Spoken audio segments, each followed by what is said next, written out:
Você acredita que conhece alguém até perceber que toda a vida que ela te contou era uma mentira. Sempre achei que nosso casamento de 8 anos era sólido, que tínhamos um relacionamento transparente, cheio de respeito e carinho.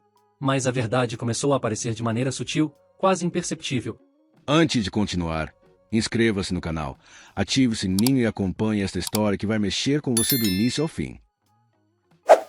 Minha esposa escolheu a liberdade, mas eu descobri a verdade. Meu nome é Cláudio, tenho 37 anos, sou engenheiro civil e pai de Mateus, 6 anos. Lucy era minha esposa, cheia de energia, charmosa, inteligente. Numa terça-feira, algo chamou minha atenção, o celular dela vibrou. Uma notificação apareceu na tela. Um nome desconhecido e uma frase que parecia inocente, mas que meu instinto disse que não era, e não vejo a hora de te ver, minha linda. Meu coração acelerou, uma mistura de ansiedade e medo. Eu sempre confiei nela. Sempre. Mas ali, naquele instante, algo quebrou dentro de mim. Abri a conversa e o que vi me deixou sem chão. Fotos sugestivas, emojis carregados de intenções, relatos detalhados de encontros. Lucy não estava no trabalho. Não estava em reunião, não estava correndo atrás de prazos. Ela estava com outro homem chamado Rafael. E não era um encontro isolado. As mensagens indicavam uma sequência, uma rotina de mentiras cuidadosamente planejadas para me enganar, me manter no escuro enquanto ela vivia uma vida paralela. Meu corpo travou. Minhas mãos tremiam. Cada linha que eu lia parecia rasgar meu coração. Tentei racionalizar, poderia ser um mal-entendido? Um jogo de palavras? Mas a cada foto, a cada áudio, a confirmação era inequívoca.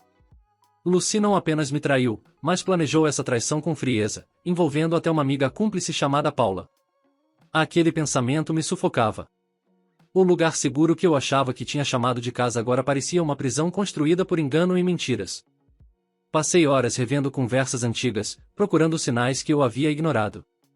Lembrei das viagens de trabalho, das reuniões fora da cidade, das roupas mais ousadas e dos perfumes novos.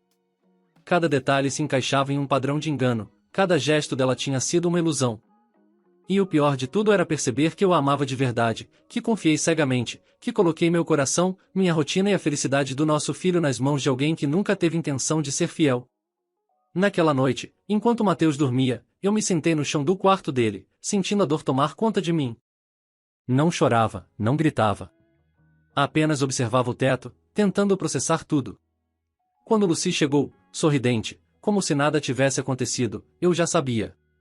A vida que eu acreditava ter construído com ela estava destruída. A máscara de felicidade dela caiu diante de mim, e eu percebi que precisava agir, mas não por impulso. Eu precisava entender, planejar, e proteger meu filho e a mim mesmo. Nos dias seguintes, comecei a documentar tudo.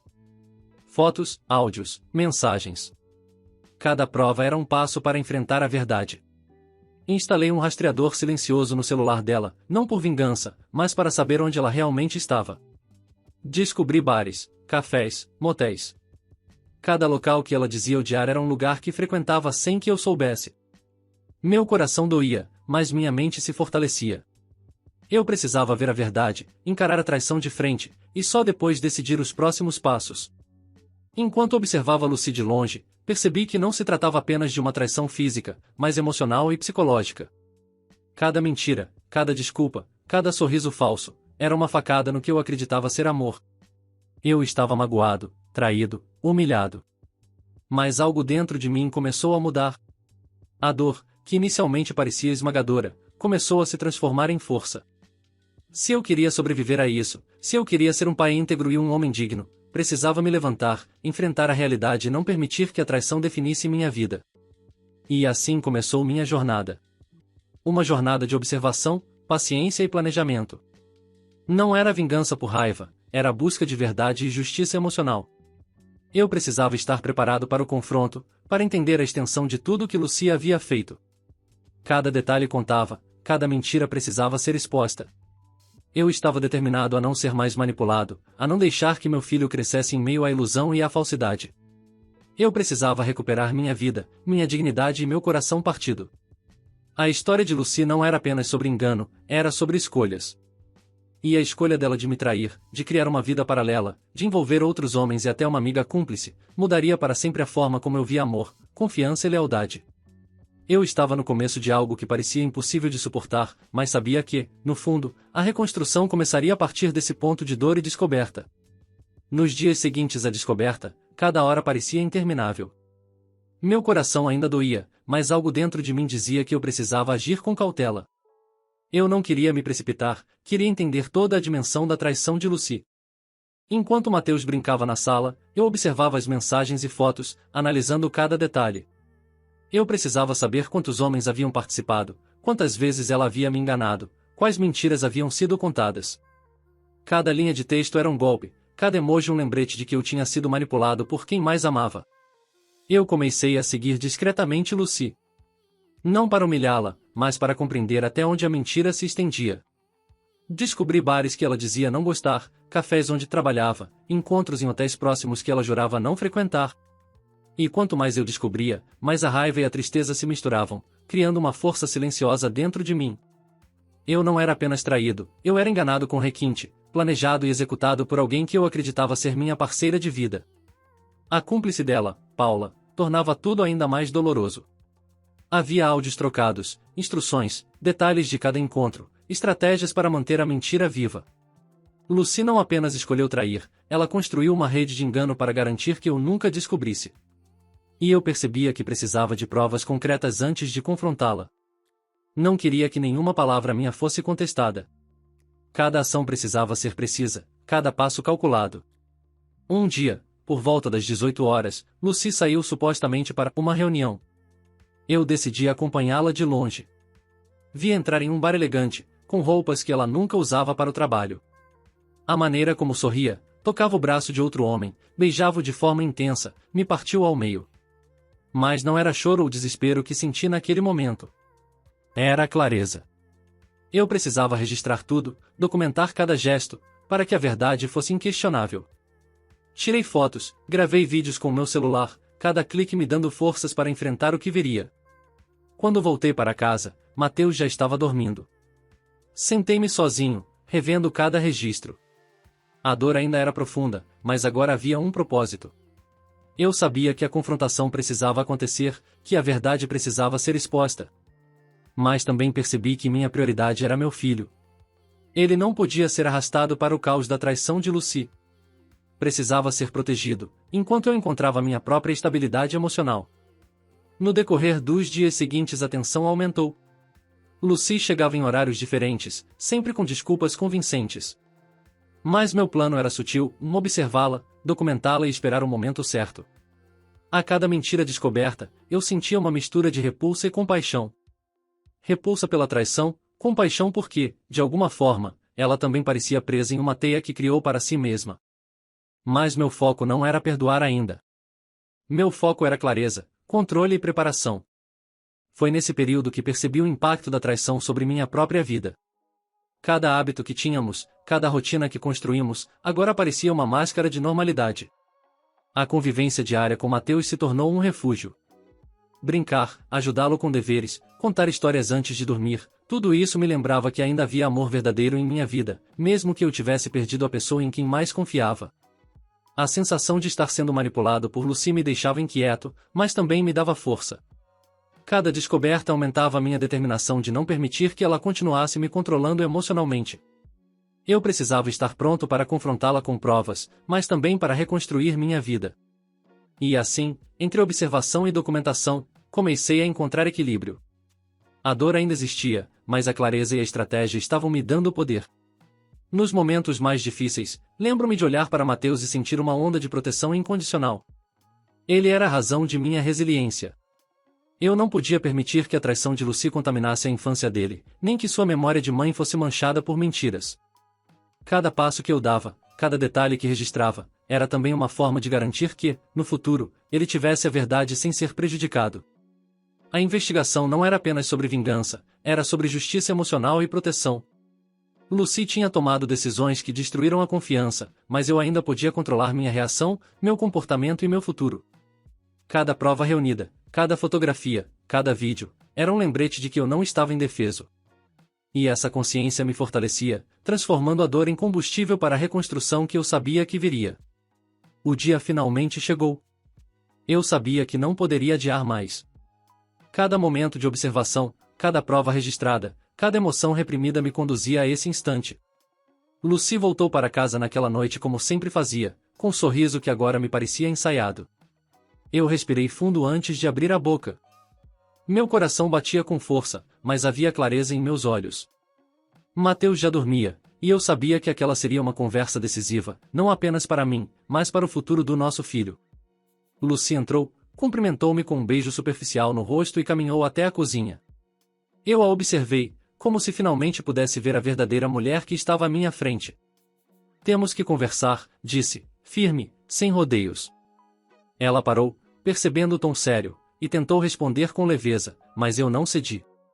É sobre você, Lucy. Sobre tudo o que você fez, tudo o que me escondeu. Eu sei sobre os encontros, as mentiras, os contatos falsos. Seus olhos se arregalaram. A máscara caiu. Pela primeira vez, percebi medo e surpresa genuínos nela. Mas não era satisfação o que senti, era uma necessidade de justiça, de clareza. Entreguei o celular com os vídeos que gravei, cada registro mostrando a traição sem margem para dúvida. Lucy engoliu em seco, segurando a respiração. Ela tentou falar, mas nenhuma palavra parecia suficiente. Eu a deixei olhar, sentir o peso de cada ação. As lágrimas surgiram, mas não eram apenas lágrimas de arrependimento. Havia choque, vergonha e frustração. Ela percebeu que suas escolhas a deixaram vulnerável. Eu, por outro lado, sentia uma estranha mistura de dor e poder.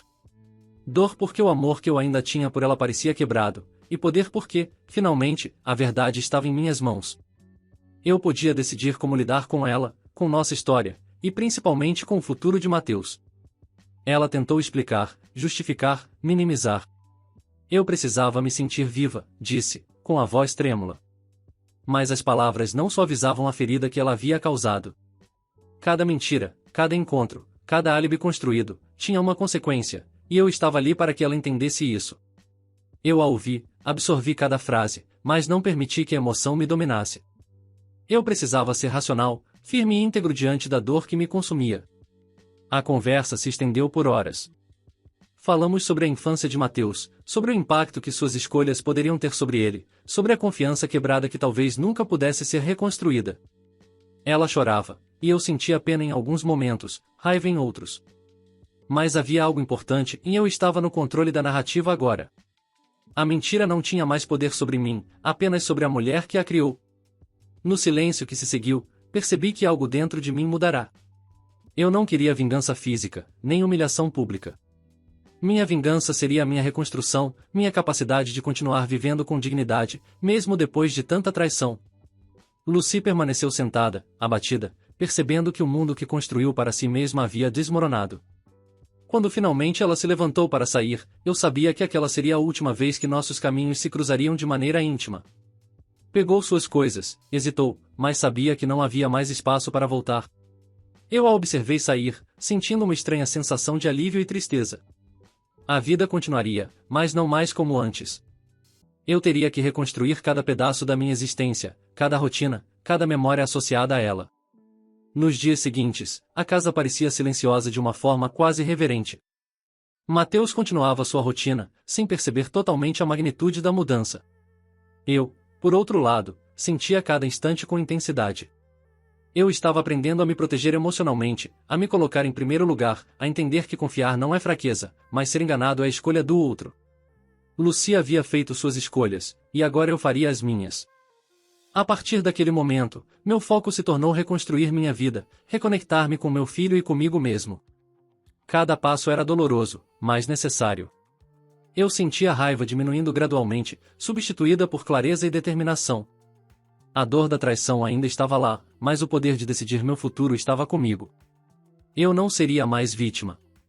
Eu seria sobrevivente, guardião da minha própria felicidade. O tempo começou a se tornar meu aliado. Nos primeiros dias, acordar sozinho ainda doía, mas eu percebi algo fundamental: a liberdade também tem um sabor poderoso. Mateus estava comigo a maior parte do tempo, e isso me dava forças que eu nem imaginava possuir. Cada manhã era uma oportunidade de criar novas memórias, de ensinar e aprender com ele. Enquanto preparava o café da manhã e observava seu sorriso inocente, compreendi que minha maior prioridade não era punir Lucy, mas sim garantir que a infância do meu filho não fosse marcada pela dor que eu sentia. As redes sociais, que antes eram uma fonte de frustração, tornaram-se ferramentas de controle emocional. Evitei perfis e fotos que pudessem me lembrar da traição de Lucy, focando em conteúdos que me elevassem e me inspirassem. Redescobri velhos hobbies, como correr no parque, ouvir música e reler livros que há anos estavam esquecidos na estante. Cada passo pequeno parecia um tijolo na reconstrução da minha identidade. A dor ainda estava lá, como uma cicatriz, mas agora não me definia. Um dia, enquanto levava Mateus à escola, encontrei Lorena, uma conhecida de uma roda de leitura que frequentava. Ela era diferente de qualquer pessoa que eu tivesse conhecido desde a separação. Seu olhar era tranquilo, seus gestos suaves e sua conversa carregava empatia. Nada forçado, nada calculado. Conversamos sobre livros, viagens que nunca fizemos, educação de filhos e os desafios de reconstruir a vida após a traição. Senti uma conexão genuína, algo que não exigia provas nem manipulações, apenas presença. A relação com Lorena não foi instantânea, mas foi real. Ela compartilhava sua própria história de traição e superação, e ouvir isso me fez perceber que não estava sozinho. Ela não era substituta de Lucy, era um lembrete de que a vida continua e que novas experiências podem trazer esperança mesmo depois da dor mais profunda. Cada encontro com ela se tornava um bálsamo para minha alma, mas eu não corria. Deixava que a confiança e a amizade crescessem naturalmente, sem pressa, sem expectativas desmedidas. Enquanto isso, Lucy continuava a visitar nosso filho nos fins de semana. Inicialmente, a tensão era palpável, mas com o tempo, ambos aprendemos a criar limites claros e saudáveis. Ela estava mais humilde, menos confiante e, de certa forma, mais humana. Eu percebi que não havia necessidade de vingança, pois a vida já cobrava seu preço de maneiras sutis. O vazio que antes ela buscava preencher com aventuras externas agora parecia mais evidente, e eu não precisava sentir satisfação por isso. Minha vitória estava na paz que eu construía dentro de mim. O processo de reconstrução não foi linear. Alguns dias eu sentia raiva intensa, outros um vazio profundo, mas todos eles me ensinavam algo valioso, e minha força não vinha da ausência de dor, mas da capacidade de continuar, mesmo quando tudo parecia desmoronar. Terapia, conversas sinceras com amigos e momentos de introspecção se tornaram parte da minha rotina. Eu estava aprendendo a me colocar em primeiro lugar, a cuidar da minha saúde emocional, a valorizar cada sorriso do meu filho e cada momento de liberdade que conquistava. Percebi também que a comunicação clara com Mateus era essencial. Embora ele não entendesse todos os detalhes, eu precisava mostrar a ele que a vida continua mesmo diante de decepções. Ensinei-lhe sobre respeito, empatia e resiliência. Mostrei que sentir tristeza é natural, mas que superar e crescer é um ato de coragem. E, no fundo, cada passo que ele dava, cada risada espontânea, reforçava minha convicção de que a vida, mesmo depois de traições e perdas, pode ser bela. Enquanto caminhávamos no parque em uma tarde ensolarada, senti algo que há muito tempo não sentia, em esperança. A dor ainda existia, mas não era mais a única narrativa. Eu havia encontrado em mim mesmo a força para seguir, para ser um pai presente, um homem íntegro e alguém capaz de se abrir novamente para a vida. Lorena, Mateus e eu formávamos uma nova história, e a traição de Lucy, embora dolorosa, se tornava apenas um capítulo do passado, sem capacidade de definir meu futuro. Cada noite, ao colocar Mateus para dormir, eu refletia sobre como a vida é irônica. Quem me traiu, quem planejou enganos, quem escolheu aventuras vazias, agora lidava com as consequências de suas próprias escolhas. Eu, por outro lado, estava reconstruindo, crescendo e, principalmente, aprendendo a amar a mim mesmo novamente. E essa, percebi, era a maior lição que a traição podia me ensinar. E a dor pode nos quebrar, mas também nos fortalece quando escolhemos levantar. Nos meses seguintes, minha vida tomou um ritmo completamente novo. Cada dia era um passo em direção à liberdade emocional que eu tanto buscava. O relacionamento com Lorena se aprofundava de forma genuína, baseada em confiança e respeito, sem pressa ou necessidade de substituir o que havia perdido. Ela me mostrava que a vida pode oferecer novas alegrias mesmo após as decepções mais profundas, e eu aprendi a valorizar cada momento, cada conversa, cada risada compartilhada. Com Mateus, a conexão se fortalecia a cada dia, e ver seu sorriso se tornar mais constante foi minha maior recompensa. Lucy continuava a visitar nosso filho, mas seu brilho superficial havia desaparecido. As fotos nas redes sociais agora eram raras, suas mensagens carregavam um peso diferente, e eu percebia que a liberdade que ela buscava com aventuras externas não preenchia o vazio que ela mesma havia criado. Eu não sentia mais raiva nem desejo de vingança, a vida já se encarregava de cobrar suas escolhas de forma natural. Meu foco estava no presente, no que eu podia construir de verdadeiro e duradouro, longe da ilusão e das mentiras. Um dia, enquanto organizava a mochila de Mateus para a escola, Lorena me enviou uma mensagem simples, mas carregada de significado: "Estou orgulhosa de você, Cláudio. Você está reconstruindo sua vida com coragem." Li aquelas palavras várias vezes, absorvendo cada nuance. Eu havia passado por dor, engano e humilhação, mas havia saído mais forte. O amor próprio que eu reencontrei era o que tornava possível continuar vivendo plenamente, oferecendo a Mateus e a mim mesmo um futuro melhor. Os encontros com Lorena eram leves, mas profundos. Conversávamos sobre sonhos, livros, experiências de vida e a importância de não nos deixar definir pelo passado. Cada gesto simples, cada sorriso genuíno, cada conversa ao entardecer fortalecia a sensação de que eu estava no caminho certo. Não havia pressa, não havia comparação com o que havia perdido, apenas o reconhecimento de que a vida continua e que a felicidade verdadeira surge quando nos permitimos viver de forma autêntica e consciente. No final, compreendi que superar a traição não significa apenas se afastar de quem nos feriu. Significa também reconstruir a própria identidade, aprender a se amar e a se proteger, sem se tornar amargo. Significa ensinar ao filho que, mesmo diante de decepções, a integridade e a empatia são fundamentais. Significa aceitar que algumas pessoas entram em nossas vidas para nos ensinar lições duras, e que nosso crescimento depende da maneira como reagimos a essas lições. Hoje, escrevendo sobre essa história, sinto que a vida de Cláudio, que um dia foi marcada pela dor, agora é guiada por esperança, amor próprio e resiliência. Lucy seguiu seu caminho, com escolhas que a fizeram enfrentar as consequências de suas próprias decisões. Lorena, Mateus e eu continuamos a construir algo sólido e verdadeiro, e eu aprendi que a maior vitória após a traição não é vingança, mas a capacidade de se reerguer, de respirar sem culpa e de redescobrir a alegria de viver. Se você está passando por uma situação parecida, lembre-se, a dor é temporária, a reconstrução é possível e a vida ainda pode surpreender com novos capítulos cheios de esperança. Inscreva-se no canal Confissões do Reddit, deixe seu like e compartilhe esta história com alguém que precisa ouvir que é possível sobreviver à traição e encontrar a própria felicidade. Cada passo rumo à reconstrução é uma vitória, e você merece vivê-la plenamente.